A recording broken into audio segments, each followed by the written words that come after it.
Good evening everyone. I am Abhirami and I am here to talk to you about adenomyosis. Before we go to adenomyosis per se, I want to talk to you about abnormal uterine bleeding. Abnormal uterine bleeding can be acute or chronic. If it's acute, that means there is a lot of bleeding within a short period of time, that it requires immediate intervention to prevent further blood loss. And chronic abnormal uterine bleeding is defined as bleeding that is abnormal in volume, regularity or timing for the past 6 months. So normal volume during menstruation is 30 to 80 ml and the normal regularity is once in 28 to 35 days, and the duration of the cycle should last between 3 to 7 days. So what is adenomyosis? Adenomyosis is a disease in which the endometrial glands are present inside the myometrium of the uterus. So therefore it is also called as uterine endometriosis. And there is a certain criteria. The endometrial glands should be present 2.5 mm deep inside the myometrium, or it should be found at least 2 high power fields beyond the endometrio-myometrial junction. Now let's go to the clinical features of adenomyosis. Usually the women who have adenomyosis come to the OP with complaints of menorrhagia and dysmenorrhea, and they are usually above 40 years of age. Sometimes women can be completely asymptomatic, and in the initial period they will only have menorrhagia and dysmenorrhea. Later on they will develop pelvic discomfort, backache and dyspareunia, etc. And all this adenomyosis can also coexist with fibroids, endometriosis or endometrial carcinoma. So as I said earlier, in adenomyosis, menorrhagia and dysmenorrhea are common symptoms. Menorrhagia means excessive bleeding, dysmenorrhea means pain during menstruation. So why does menorrhagia occur? Because in adenomyosis, the endometrial tissue is present not only in the endometrium but also in the myometrium. Because there is more endometrial tissue, there is more breakdown during menses and there is more bleeding. And why is there pain during menstruation? Because the endometrial tissue deep inside the myometrium also bleeds, which leads to accumulation of blood in the myometrium, and the macrophages all come there to clear up the blood. During that time inflammation takes place, inflammatory cells appear there and they release the cytokines, and that causes the pain. In the previous slide, I also mentioned that the patients with adenomyosis also have chronic pelvic pain in the later stages. This is because there is a lot of bleeding, and then this undergoes healing by fibrosis and scarring, and the scarring leads to chronic pelvic pain. So this happens in the later stages. Now let's go to the investigations part. Let's imagine that a patient comes to the hospital with complaints of heavy menstrual bleeding and dysmenorrhea for past 6 months, and the patient looks very pale and her pulse is steady and her BP is low. First you have to give IV fluids and resuscitate the patient, check her BP once again, and when the patient is stable, take her for a diagnostic hysteroscopy and dilation and curettage. So diagnostic hysteroscopy is a process through which you visualize the uterus through a camera. So you can rule out the other differential diagnosis like fibroids and polyps in the uterus, which can also be causes for heavy menstrual bleeding. And then you do a curettage and you remove the endometrial lining so that the bleeding is controlled temporarily. Then you can go for an ultrasound.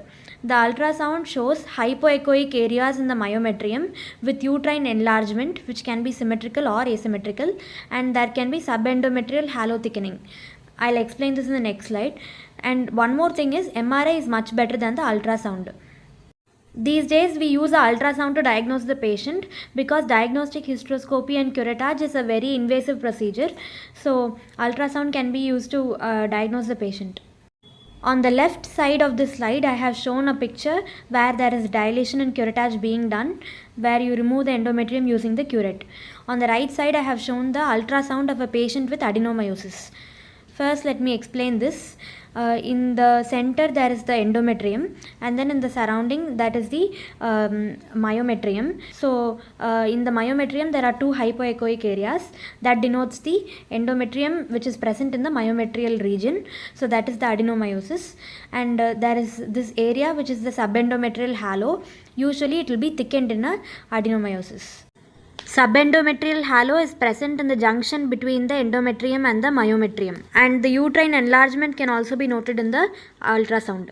Some other methods of investigations are laparoscopy, biopsy, and histology. In laparoscopy, you will see a uniformly enlarged uterus which is almost 14 weeks in size, or asymmetrically enlargement of the uterus. Anything is possible. And then you can also do a biopsy. If you do a biopsy, the cut section will be like a striated, diffuse, non-capsular involvement of the myometrium, and it will have lot of dark hemorrhagic spots. And if you take that biopsy sample for histology, you will identify endometrial glands which are present in the myometrial tissue. This is a picture of a laparoscopy being done. You can see the uterus, the fallopian tubes very clearly, and here you can see that the uterus is somewhat enlarged, that is 14 weeks size enlargement. This is a picture of a large adenomyosis in the uterus. This is a picture of a histology of a patient who had adenomyosis. So in the right corner you can see the endometrium. In the endometrium there are endometrial glands which have acini and all that. In the middle you can see the myometrium, which are smooth muscle cells, which are spindle shaped cells. And then again in the myometrium there is a presence of some glands. So that is the adenomyosis tissue. Now coming to the treatment of adenomyosis, we can treat adenomyosis by taking into account whether the patient requires future pregnancy or not. If the patient desires pregnancy, then we can give her NSAIDs for the pain and hormonal OCPs to control the menorrhagia, or you can give Minera IUCD. So if it is not effective, then you have to see whether the adenomyosis is either localized or it is a diffuse. If it is a localized adenomyosis, you can do localized excision. In older women, if the bleeding is severe, then stop it first using dilatation and curettage. Then you advise hysterectomy, because in a patient with adenomyosis, they are most likely to have other conditions like fibroid and endometrial carcinoma. We don't want a carcinoma to occur, so we remove the uterus. If the patient doesn't want to take the medications because of the side effects, for example, OCPs can cause mood changes, OCPs can cause irregular bleeding, headache, etc. And Minera IUCD can also cause mood changes, and it can even undergo displacement or expulsion of the IUCD.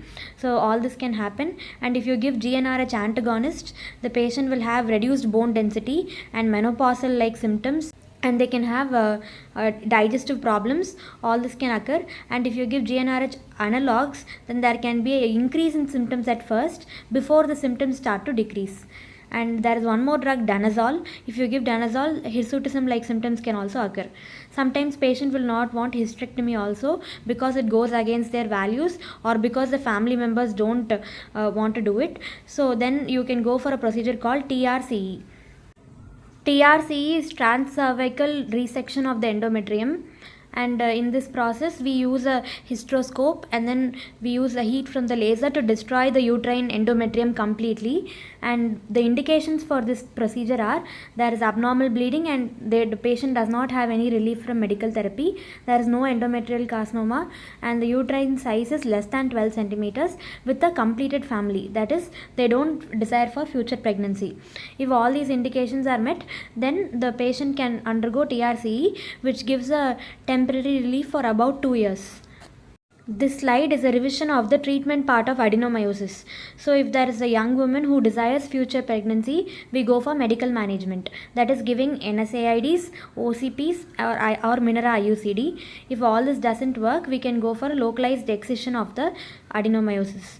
And if it is an older woman who does not desire pregnancy, we have to stop the bleeding by dilation and curettage, or if the patient is already normal only, then you can go for a hysterectomy.